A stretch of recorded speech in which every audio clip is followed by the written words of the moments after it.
आतंकियों, ये बांग्लादेश नहीं, लखनऊ नगर निगम है। लखनऊ में झुग्गियों पर बुलडोजर चलने के बाद मेयर साहिबा के कुछ यही बोल थे। आज हम इसी पर करेंगे बात। नमस्कार, 4 PM पर आप सभी का स्वागत है। योगी आदित्यनाथ के 2017 में उत्तर प्रदेश के मुख्यमंत्री बनने के बाद प्रदेश में तेजी से बुलडोजर चला और उसके बाद कहा जाने लगा कि योगी सरकार ने ज्यादातर मुसलमानों के घरों पर बुलडोजर कार्रवाई की। मुख्यमंत्री बनने के बाद योगी आदित्यनाथ ने अपराध और अवैध निर्माणों के खिलाफ यह कार्रवाई शुरू की, लेकिन सुप्रीम कोर्ट ने अब बुलडोजर कार्रवाई पर पूरी तरीके से रोक लगा रखी है। लेकिन उसके बावजूद भी मनमानी जारी है। कई जगह बुलडोजर कार्रवाई हो रही है। अवैध रूप से जिसने निर्माण कर रखा है, सरकारी जमीन पर कब्जा कर रखा है, उसके मकानों को तोड़िए, दुकानों को तोड़िए, लेकिन उसका भी एक तरीका होता है कि पहले आप नोटिस दीजिए, कुछ दिन का समय दीजिए, फिर आप कार्रवाई कीजिए। यह क्या होता है कि आप बिना नोटिस आप बुलडोजर से किसी के मकान को गिरा दे रहे हैं, दुकान को आप गिरा दे रहे हैं। दशकों से वो रह रहा है और उसके बाद अब आपको वो अवैध दिखाई दे रहा है। ठीक है, सरकारी जमीन को आप खाली कराइए, लेकिन तरीके से खाली कराइए आप। अब लखनऊ में जो हुआ, उसने प्रशासन और सरकार पर कई तरह के सवाल खड़े कर दिए। बता दें कि लखनऊ के इंदिरा नगर में 50 से ज्यादा झुग्गी झोपड़ियों को ध्वस्त कर दिया गया। कार्रवाई के दौरान कहा जा रहा है कि अतिक्रमण हटाने गई नगर निगम की टीम पर लोगों ने हमला बोल दिया। लेकिन आक्रोश तो होगा ही लोगों में। आक्रोश इसलिए होगा कि वो लोग जब रहने आए थे, जब झुग्गियां लगा रहे थे, तो प्रशासन कहां था। अब ठंड का जब समय है तब ये कार्रवाई हो रही है, तो लोगों में आक्रोश तो होगा ही। कहां जाएंगे वो लोग। लेकिन कानून को अपने हाथ में भी किसी को नहीं लेना चाहिए कि आप किसी प्रशासन की टीम पर आप हमला ही कर दें आप। जी हाँ, तो लखनऊ में 50 झुग्गियों पर बुलडोजर चला। वही मेयर सुषमा खरकवाल ने कड़ा कदम उठाते हुए 50 से ज्यादा झुग्गी झोपड़ियों को ध्वस्त करवा दिया। अब जब मैडम ने इतना बड़ा काम कर दिया, तो उन्होंने सोशल मीडिया पर जो लिखा उस पर सवाल खड़े हो रहे हैं कि भला ये भाषा एक मेयर की हो सकती है क्या। मैडम सुषमा खरकवाल ने लिखा कि आतंकियों, ये बांग्लादेश नहीं, लखनऊ नगर निगम है। वहीं मेयर सुषमा खरकवाल ने बताया कि नगर निगम जोन 7 में इंदिरा नगर क्षेत्र में निगम की एक टीम अवैध रूप से ठेलिया में कूड़ा उठाने वाले लोगों पर कार्रवाई कर रही थी और इसी दौरान करीब 250 लोगों की भीड़ ने टीम पर हमला कर दिया और एक महिला कर्मचारी के गले से चेन झपट ली। जब उसे बचाने के लिए उसका वाहन चालक और अन्य कर्मी आए तो उनके साथ भी मारपीट की गई। खरकवाल ने हमलावरों को रोहिंग्या बताते हुए कहा कि इस मामले में नगर निगम की तरफ से उन पर मुकदमा दर्ज करवाया गया।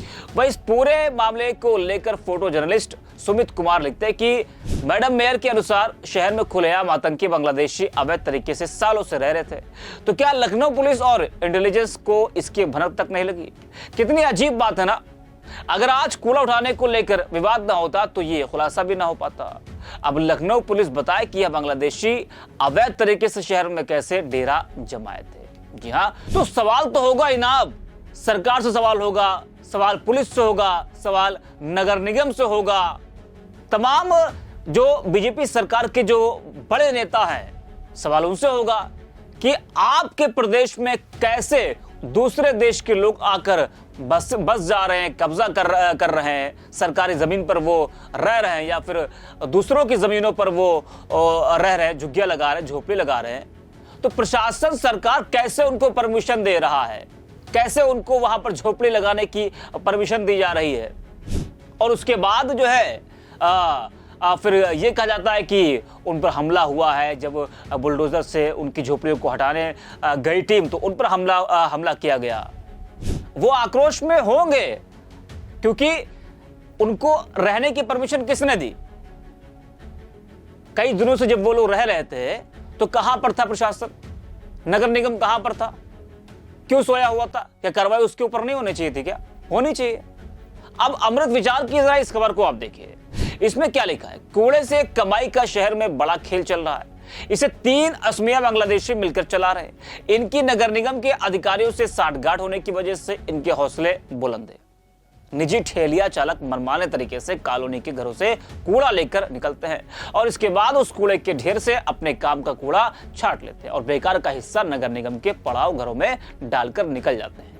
चूंकि ये अवैध कारोबारी कूड़े के अवैध कारोबार को पूरी तरह समझते हैं और सिस्टम की इन्हें पूरी जानकारी होती है, तो यही लोग नगर निगम के पड़ाव घरों से भी कूड़ा छांटने के लिए लगने वाली बोली में शामिल हो जाते हैं। पूरे शहर में चल रहे इस गोरख धंधे में करोड़ों रुपए की कमाई होती है। तो सवाल यह कि नगर निगम के अधिकारियों के साथ मिलकर यह सब हो रहा था, तो दोषी तो नगर निगम के अधिकारी भी है, कार्रवाई तो उन पर भी होनी चाहिए। लेकिन मेयर साहिबा को शायद उन अधिकारियों पर कार्रवाई करने की परमिशन नहीं होगी, या फिर वो कार्रवाई करना ही नहीं चाह रही होगी। अधिकारियों को क्या कुछ कहना है इस पूरे मामले को लेकर, जरा आप भी सुनिए। और महिला अधिकारी को मारा है। अच्छा, कौन लोग हैं, कुछ चिन्हित हो पाए? बांग्लादेशी है सब। अच्छा, बांग्लादेशी ये लोग बांग्लादेशी ठेला लेके चलते हैं। हाँ, बांग्लादेशी है। उनका ठेली रोकी गई तो इन्होंने हमला किया है। लेडी पुलिस में लेडी अधिकारी, हाँ 2 अधिकारी हैं, 3-4 उनके साथ कर्मचारी हैं। सब पे हमला हुआ है, मारपीट हुई है, गाड़ी तोड़ दी गई है। अब पुलिस मूक दर्शक बन के देख रही है, क्योंकि पुलिस के थाने से 50 मीटर पे यहाँ पे धंधा हो रहा है, पुलिस को दिख नहीं रहा है। क्या मतलब इस पार्क में क्यों बैठे हैं ये लोग? इनको पानी कहाँ से मिल रही है, इनको बिजली कहाँ से मिल रही है? बिजली का कनेक्शन ही देखे, बिजली का तार देखे, कहाँ गए बिजली वाले? ये बिजली का तार है ना, ये किसने दिया जाए, इसकी जाँच करिए। ये बिजली तो सुना आपने। तो मेयर जैसे कि सार्वजनिक पद पर बैठे व्यक्ति का कर्तव्य होता है कि वे अपने बयानों में संतुलन बनाए रखे और किसी समुदाय या व्यक्ति की भावनाओं को ठेस न पहुंचाए, भले वो कैसा व्यक्ति हो, कहां से आया है, किस हाल में है, वो क्या है, बिना जांच किए उस शख्स को आप आतंकी नहीं कह सकते। मेयर द्वारा सार्वजनिक रूप से किसी समुदाय या व्यक्ति को आतंकी कहना न केवल उनके पद की गरिमा को नुकसान पहुंचाता है, बल्कि यह समाज में विभाजन और नफरत फैलाने का कारण भी बन सकता है। और अगर वो आतंकी हैं जिन लोगों ने लखनऊ में कब्जा कर रखा है, तो सबसे बड़ी गलती किसकी है? क्या आप आतंकियों को पनाह दे रहे हैं अपने देश में, अपने प्रदेश में, और उनको इस तरह से आप रहने की परमिशन दे रहे हैं? इस वीडियो में इतना ही। आप देखते रहिए 4PM।